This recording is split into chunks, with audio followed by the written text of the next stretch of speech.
আপনারা যারা বাংলাদেশে আছেন অথবা পৃথিবীর নানা প্রান্ত থেকে আমার এই অনুষ্ঠান দেখছেন, তারা নিয়মিতই দেখতে পেয়েছেন যে আমি আসলে বাংলাদেশের বর্তমান সরকার এবং বাংলাদেশ কোথায় যাচ্ছে, বাংলাদেশকে কোন অন্ধকারে নিয়ে যাচ্ছে সেটা নিয়ে কথা বলি। কালকে আপনারা দেখেছেন প্রথম আলো সহ অনেকগুলো পত্রিকায় এসছে বাংলাদেশ আমেরিকার সাথে একটি চুক্তি করেছে। এই চুক্তিটি কি 14টি বোয়িং 737 এবং আরও একটি সংস্করণ মিলে 14টি বিমান কিনবে। এই বিমানের প্রথম চালানটি আসবে 2031 সালে, অর্থাৎ যখন বিএনপির ক্ষমতার থেকে চলে যাওয়ার সময় হবে, অর্থাৎ বর্তমান সরকারের মেয়াদ যখন শেষ হয়ে যাবে। এখন টাকা কবে দেওয়া হবে, কতদিনের মধ্যে দেওয়া হবে সেটা আমরা জানি না, এখনো সেটা ডিটেলস আসেনি। তো এই বিমানের দাম কত? এই বিমানের দাম হচ্ছে 45,000 কোটি টাকা, আর পাউন্ডে ডলারে যদি আপনি হিসাব করেন 3.7 বিলিয়ন ডলার, যেটা একটি পদ্মা সেতু তৈরি করতে যে টাকা লেগেছে তার সমান। খেয়াল করে দেখেন, এক পদ্মা সেতু এই যে বাংলাদেশের উত্তর অঞ্চল এবং দক্ষিণ অঞ্চলের মধ্যে যে আমাদের যে একটা ব্যবধান ছিল, খেয়াল করে দেখেন পদ্মার এই পারে যে এক কাঠা জমির দাম ধরেন 5 লাখ টাকা, আর পদ্মার ওই পারে এক কাঠা জমির দাম ছিল 50,000 টাকা। এখন এই পদ্মা সেতু হওয়ার পর ওই পারের জমির দামও ওই 5 লাখ টাকার উপরে চলে গেছে। এর কারণটা কি? কারণটা হচ্ছে যোগাযোগ ব্যবস্থা সহজীকরণের ফলে এই দুই বাংলার দুপাশের বাংলাদেশের যে পদ্মা সেতু, পদ্মা নদী যেভাবে দেশটাকে দুইটা অংশে ভাগ করে রেখেছিল, সেটাতে সেতু বন্ধন হয়েছে। উন্নয়নের ধারা ত্বরান্বিত হচ্ছে, জিডিপিতে প্রতি বছর 1.5% করে ইনক্লুড করছে, এবং মানুষের যে সময়ের অবচয় সেটা রক্ষা করছে। বরিশাল থেকে আসতে 7 নদী 13 গাং, এরই নাম বরিশাল, এরকম একটা প্রবাদ শুনতাম। সেই বরিশাল 10 থেকে 15 ঘন্টা লাগতো ঢাকায় আসতে যাদের, তারা এখন 3 থেকে 4 ঘন্টার মধ্যে মায়ের কোলে পৌঁছে যায়। সেই রকম একটা প্রজেক্টের নাম ছিল পদ্মা সেতু। 1, 2, 3, 4 বছরে নয়, 20 বছরেরও অধিক সময় ধরে বা 30 বছরেরও অধিক সময় ধরে এই পদ্মা সেতু নির্মাণের চিন্তাভাবনা চলছে, সমীক্ষা চলছে, কাজকর্ম চলছে। সর্বশেষ প্রধানমন্ত্রী শেখ হাসিনা 2008 সালে ক্ষমতায় আসার পর সেটা বেগবান হয় এবং তিনি সেটাকে সত্যিকার অর্থে রূপান্তর করার জন্য যত কিছু দরকার করে এই পদ্মা সেতুটিকে বাস্তব করেছেন, এবং পদ্মা সেতুর যে সুফল সেটা আমরা পেতে শুরুও করেছি। এখন এই পদ্মা সেতুর সমান টাকা দিয়ে আপনি করছেন একটি আমেরিকার সাথে গোলামি চুক্তি এক্সিকিউট করছেন। আমেরিকার সাথে যে গোলামি চুক্তি হয়েছে সেটা হলো 350 বিলিয়ন ডলারের আপনি কৃষি পণ্য প্রতি বছর কিনবেন। কিনে কে খাবে? রাঘব বোয়ালেরা খাবে, কারণ তাদের টাকা আমেরিকা এটা ট্যাক্স হিসেবে নেবে। বাংলাদেশের সাধারণ মানুষ 250 টাকা কেজি আলু খাওয়া সম্ভব না, কারণ আমেরিকা থেকে যে আলু আসবে সেই আলু বাংলাদেশের নামতে নামতে শুধু বিমান ভাড়াটাই 1 কেজি আলুতে 250 টাকা পড়বে। তো এখন 250 টাকার আলু কে খাবে ভাই? আপনি, তাহলে আপনাকেও লিস্টে রাখলাম। এখন আসেন, এই যে পদ্মা সেতুর সমান টাকা দিয়ে আপনি 14টি বোয়িং কিনবেন, এই বোয়িং বিমানের কেন কিনবেন? কিনবে এই কারণে আমেরিকার সাথে এই ডক্টর ইউনূসকে দিয়ে একটি গোলামি চুক্তি হয়েছে। সেই চুক্তিটি হলো আমেরিকার আধিপত্য মেনে নিতে হবে, আমেরিকা যা বলবে সেটা আপনাকে শুনতে হবে, আমেরিকা যে দাম দিবে সেই দামে আপনাকে কিনতে হবে, এবং আপনি পৃথিবীর অন্য কোনো রাষ্ট্রের সাথে কোনো চুক্তি করতে গেলে আমেরিকার পারমিশন নিতে হবে। আমরা ভেবেছিলাম একটি সরকার আপাত দৃষ্টিতে দেখা একটি নির্বাচনের মাধ্যমে ক্ষমতা এসছে, সেই ক্ষমতাশীল সরকার অন্তত রাষ্ট্রবিরোধী এইসব চুক্তি পার্লামেন্টে রিকগনিশন দেবে না এবং সেটাকে মেনে নেবে না। 60 ডেজ কুলিং পিরিয়ড, অর্থাৎ 60 দিন সময় ছিল এই চুক্তিটি মেনে না নেওয়ার। সরকার তা করেননি, কারণ তারেক রহমান ডিসেম্বর মাসে গত বছর বলেছিলেন 10-12 তারিখের দিকে যে তিনি দেশে ফেরাটা তার উপরে ডিপেন্ড করে না। তার মানে কি, আরো শক্তি আছে, সেই শক্তিটি হলো আমেরিকা। আমেরিকার সাথে তিনি আনকন্ডিশনাল শর্তে রাজি হয়েছেন যে তোমরা যেই সত্য দিবা, যেই রকমের চুক্তি করতে বলবো আমি তাই করব, আমাকে দেশে ফেরাও এবং ক্ষমতার মসনদে বসাও, জামাত যা তোমাদেরকে দেবে আমি তার চেয়ে বেশি দেব। এই কথা বলার পর তারেক রহমানকে ক্ষমতায় বসিয়েছে। আপনারা জানেন এই চুক্তিটি, এই যে বাংলাদেশের বাজেটের 20% সমান যে টাকা, এই টাকা দিয়ে বোয়িংয়ের সাথে এই 14টি বিমান কেনার চুক্তি হয়েছে। অর্থাৎ এক বছরে যদি আপনি 750 থেকে 800 বিলিয়নের মতো যদি আমাদের টোটাল বাজেট ধরেন, সেই বাজেটকে 45 বিলিয়ন টাকা দিয়ে যদি ভাগ দেন, তাহলে দেখবেন 17 থেকে 20% আমাদের বাজেটের এই সমান টাকা এই বোয়িংয়ের সাথে চুক্তি হয়ে গেছে। শুধু কি তাই, প্রতি বছর কৃষি পণ্য সহ 6,000 পণ্য আমেরিকা থেকে আনতে হবে। আমি একটি পশ্চিমা রাষ্ট্রে বসবাস করি, ব্রিটেনে বসবাস করি। এই দেশে একদম নিম্নমানের কোনো একটা জিনিস থেকে উচ্চমানের জিনিস পর্যন্ত সব বেশিরভাগই চায়নার তৈরি, ইন্ডিয়ার তৈরি, বাংলাদেশের তৈরি, ব্রাজিলের তৈরি অথবা ভিয়েতনামের তৈরি। কেন তৈরি? কারণ সেখানে শ্রমিকের শ্রমের মূল্য কম। এই যে ব্রিটেন, এই ব্রিটেনে একজন মানুষ সর্বনিম্ন যে চাকরিটি আছে, ধরেন 18 বছরের উপরে একজন মানুষ সর্বনিম্ন যে চাকরি, সেটা হলো আপনার রাস্তা ঝাড়ু দেবেন। এই রাস্তা ঝাড়ু দেওয়া কাজটিও আপনাকে প্রতি ঘন্টায় 12.5 টাকা করে পয়সা দিতে হবে। 12.5 টাকা না, 12.5 পাউন্ড। 1 পাউন্ড সমান যদি 165 টাকা ধরেন আপনি, তাহলে একটু হিসাব করে দেখেন তো, 1 ঘন্টা কাজ করলে যদি আপনি 150 টাকা করে ধরেন, 1800, 2,500 টাকা, প্রায় 1 ঘন্টা যদি একজন ক্লিনার যদি ক্লিন করে, তার বেতন হবে 2,500 টাকা বাংলাদেশি টাকায়।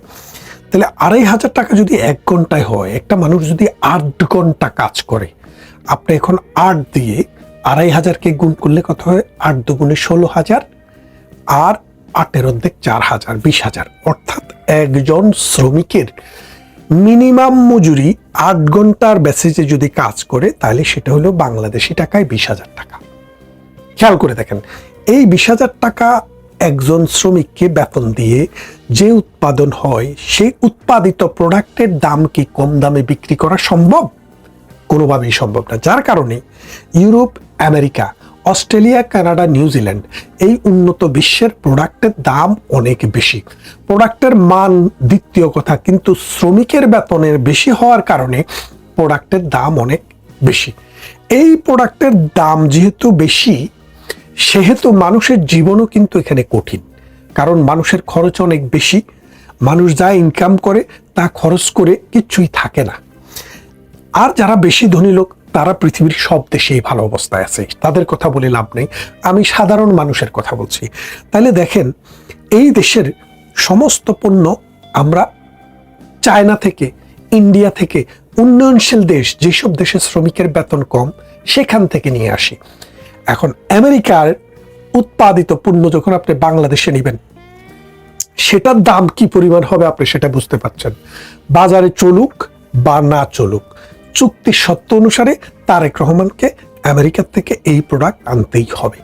এখন বাংলাদেশের যে সার্বভৌমত্ব, বাংলাদেশের যে স্বাধীনতা, এটা কিন্তু এখন আর নেই। আপনারা বুঝতে পারেন যে শেখ হাসিনা হচ্ছে বাংলাদেশের সর্বশেষ স্বাধীন প্রধানমন্ত্রী। এখন যারা আছেন এরা পরাধীন প্রধানমন্ত্রী।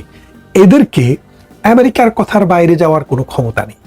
আপনি খেয়াল করে দেখেন, আওয়ামী লীগকে, শেখ হাসিনাকে অনেকে দিল্লির তাবেদার বলেছিলেন, কিন্তু দিল্লিকে বিদ্যাঙ্গলি দেখিয়ে প্রধানমন্ত্রী শেখ হাসিনা চায়নাকে দিয়ে বাংলাদেশে বড় বড় প্রজেক্ট করিয়েছে।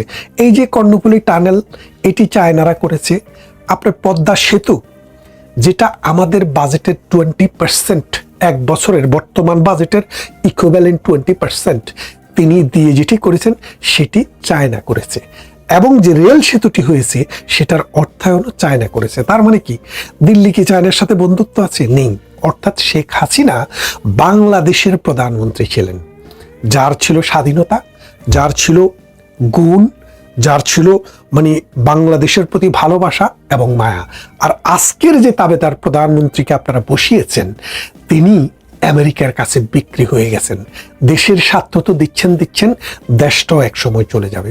আপনারা দেখেন যে চায়না মানে আমেরিকার সাথে যে চুক্তি হয়েছে, এই চুক্তির দুইটা কনসিকুয়েন্স। একটা হচ্ছে আপনারা দেখবেন মানে যে চুক্তিটি কেনাবেচার উপরে নির্ভর করছে সেটা দেখা যাবে, সেটা হলো ডিসক্লোজ পার্ট। নন ডিসক্লোজ পার্ট একটি রয়েছে এই চুক্তির, সেটি আপনিও জানবেন না, আমিও জানবো না, কিন্তু গোয়েন্দা সূত্রে আমরা যেই খবর পেয়েছি সেখানে আরও 10টি ক্লজ রয়েছে। এই 10টি ক্লজের মধ্যে একটি ক্লজ হচ্ছে তারা বারবাতে ভেঙে একটি রাষ্ট্র করতে চাইলে বাংলাদেশকে বেজ হিসেবে ব্যবহার করতে দিতে হবে। এক, বঙ্গোপসাগরে যেই কোনো সময়ে যেই কোনো প্রয়োজনে আমেরিকা যদি তাদের ঘাঁটি করতে চায়, বাংলাদেশ নিষেধ করতে পারবে না। এবং বাংলাদেশের এই ভূখণ্ড ব্যবহার করে আমেরিকা যদি পৃথিবীর অন্য কোনো দেশে হামলা চালাতে চায়, তাহলে বাংলাদেশ সেই ক্ষেত্রে ঘাঁটি হিসেবে ব্যবহার করতে দিতে হবে। তার মানেটা কি দাঁড়াচ্ছে? বাংলাদেশ নামক রাষ্ট্রটিকে এই তারেক রহমান, এই জামাতে ইসলাম, এই ডক্টর ইউনূস, এই আসিফ নজরুলেরা মিলে এমন একটি জায়গায় নিয়ে গেছে যে Bangladesh point of no return. এই যে জুলাই মাসে আন্দোলন করার যে জনগণ ছিল, এই জনগণের মাথার উপরে লবণ রেখে যে বড়ি খাওয়া, সেই বড়ই খাওয়া লোকেরা, এই নাহিদ, এই সার্জিস, এই হাসনাতরা কোটি কোটি টাকার মালিক হয়েছে, আমেরিকাতে বাড়ি গাড়ি হয়ে গেছে, আমেরিকার টিকিট হয়ে গেছে। এখন শুধু সময় হইলে তারা বাপের দেশে চলে যাবে, কিন্তু আপনাদেরকে বিক্রি করে রেখে গেল। আপনার সন্তানের স্কুল, আপনার সন্তানের ভবিষ্যৎ, চাকরি এবং তার জীবন ধ্বংস করে গেল। এই যে বাঙালি, যুগে যুগে বাঙালিরা পরাধীন হয়েছে কেন? দেশীয় মির্জাফরের কারণে। এই দেশীয় মির্জাফরদের নেতৃত্ব দিয়েছে আসিফ নজরুল এবং ডক্টর ইউনূস। আজকে আপনারা হয়তো এটা বুঝতে পারেননি, দিন যত যাবে ততই পরিষ্কার হবে। এই কদিন দেখেন নাই সরকার বাহাদুর বলছে যে আমাদের দেশে আমাদের প্রয়োজনের তুলনায় অধিক পরিমাণ তেল রয়েছে, কিন্তু তারপরেও 3 মাইল 4 মাইল লাইন দিয়ে তেল পাওয়া যাচ্ছিল না। আমি এক নায়িকার সাথে কথা বলছি, উনি বলে যে আমি একটা বিশেষ পদ্ধতিতে ঘুষ দিয়ে এই কি বলে যে তেল আনতে পাঠাই, তাও অর্ধেক টাঙ্কি দেয়, পুরো টাঙ্কি দেয় না। খেয়াল করে দেখেন। কিন্তু আমেরিকার সাথে যেদিনই চুক্তিটা হয়ে গেল, সেদিন থেকে আজকে যা দেখেন আপনার তেল নিতে কোনো অসুবিধা হবে না।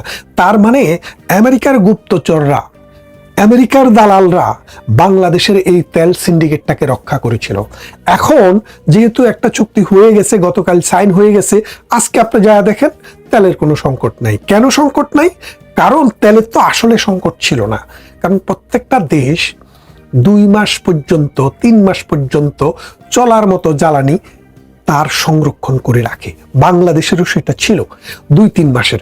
এখন তেল যেদিন যুদ্ধ লাগে তার 3 দিন পর থেকে তেল নাই। কারণটা কি? কারণটা একটাই, যে আমেরিকা কৃত্রিমভাবে তার দালালদের মাধ্যমে ডক্টর ইউনূস, আসিফ নজরুল, ফারুকি, রিজওয়ানা, তারপরে ওই যে আরেকটা বাটপার আছে না, আদিলুর রহমান, এই বাটপারদের মাধ্যমে একটা সিন্ডিকেট করে তেলটাকে কক্ষিগত করে রেখেছে এবং এই কৃত্রিম সংকটটা তৈরি করে তারেক রহমানের কাছে খবর পাঠালো যে হয় সই করো, না হয় কিক আউট, জনগণ দিয়ে কিক আউট করাবো। এই কথা বলার পর তারেক রহমান তো কলিজা দুক দুক করছে। তখন তিনি বাধ্য হয়ে এই এপ্রিল মাস শেষ হওয়ার আগেই, মে মাস আসার আগেই তিনি চুক্তিটিতে স্বাক্ষর করলেন। হেরে গেল বাংলাদেশ আর জিতে গেল আমেরিকা। আমেরিকানরা জিতবেই আর আপনারা হারবেনই।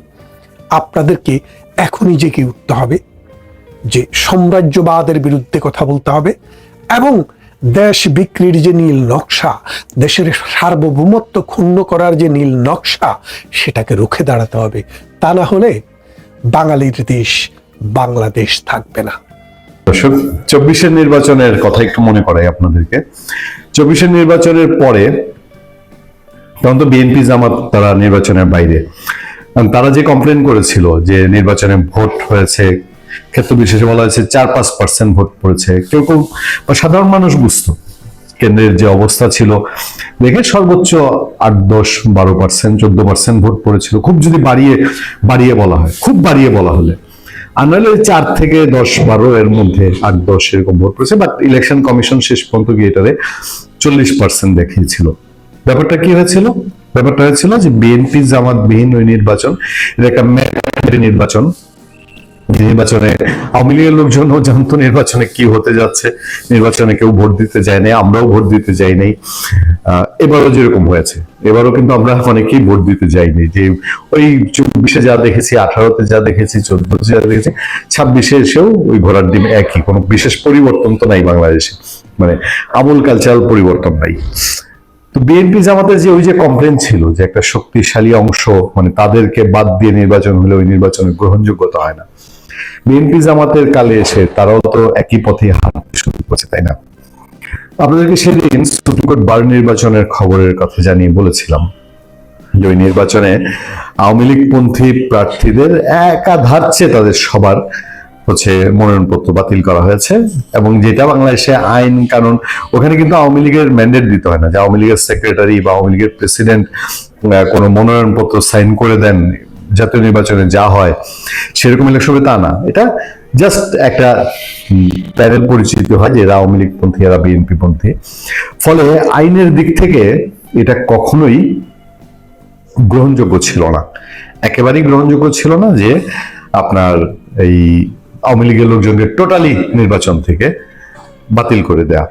সে নির্বাচনে যা দাঁড়িয়েছে সেটার ফলাফলের মধ্যে পত্রপত্রিকার খবরে এসছে, আপনারা দেখেন। মাঝি বলে নেই, সেদিনের ওই আওয়ামী লীগের প্রার্থীদের বাতিল করার ফলে তাৎক্ষণিকভাবে আওয়ামী লীগের লোকজন একটা বড় ডেমনস্ট্রেশন করে। এবং বাংলাদেশে এখন যে বাস্তবতা, এই বাস্তবতার সাথে অনেকটা অস্বাভাবিক, মানে অনেকটা যায় না মনে হয় এই ধরনের। তারা বাংলাদেশ সুপ্রিম কোর্ট প্রাঙ্গণে জয় বাংলা স্লোগান তো দিয়েছি, জয় বাংলা স্লোগান দিয়েছে, পাশাপাশি তারা শেখ হাসিনার নামে স্লোগান দিয়েছে, যেটা একটা ব্যতিক্রমী ঘটনা ঘটেছিল। ভোট হয়েছে, ভালো হয়েছে, যা ইচ্ছা তাই হয়েছে। একটা খবর আছে আমার সামনে যেখানে ফটোকার্ড ছড়িয়েছে সমস্ত পত্রপত্রিকায়, অনেকগুলো পত্রপত্রিকায় ফটোকার্ড তুলে এনেছে। আমরা আর মামু রায়ের ঢাকা বার নির্বাচন ভোট পড়েছে মাত্র 34%, 66% আইনজীবী দেননি ভোট। আমি একজনের একটা ফেসবুক পোস্ট আপনাদেরকে পড়ে শোনাম। দেশের বৃহত্তর বার ঢাকা আইনজীবী সমিতির 26-27 কার্যকরী কমিটির নির্বাচনে 2 দিনব্যাপী ভোট গ্রহণে মোট ভোটারের 34%, মাত্র 34% আইনজীবী ভোট দিয়েছেন। ভোট দেওয়া থেকে বিরত থেকেছেন 66% ভোটারই। আওয়ামী লীগ ছাড়া নির্বাচনে 66% আইনজীবী প্রত্যাখ্যান করেছে। জাতীয় নির্বাচনে যা হয়েছে, 12 ফেব্রুয়ারি নির্বাচন একটু ডিফারেন্ট। 12 ফেব্রুয়ারি নির্বাচন ডিফারেন্ট, মাইনকাজিবায় পরে আওয়ামী লীগের লোকজনের ভোট দিতে হয়েছে, জামাত থেকে রক্ষার জন্য ভোট দিতে হয়েছে। ফলে নির্বাচনে আওয়ামী লীগ যে পরিমাণ ভোট কাস্ট হতো সেই পরিমাণ ভোট কাস্ট হয়নি। আর 24-এর নির্বাচন আপনারা জানেন বিএনপি জামাত ছাড়া ভোট হওয়াতে কি হয়েছে। এই যে ঢাকা আইনজীবী সমিতি বা বারের নির্বাচন, এই নির্বাচনকে একটা সিগন্যাল না যে আওয়ামী লীগ ছাড়া, এখানে তো শুধু আওয়ামী লীগকে বাতিল করা হচ্ছে। আওয়ামী লীগ ছাড়া যদি বাংলাদেশে নির্বাচন হয়, সে বাংলাদেশের মানুষ গ্রহণ করে না। একটা নির্বাচনে 66% মানুষই ভোট দিল না, তাহলে সেটা কিসের ভোট? ভালো থাকবে।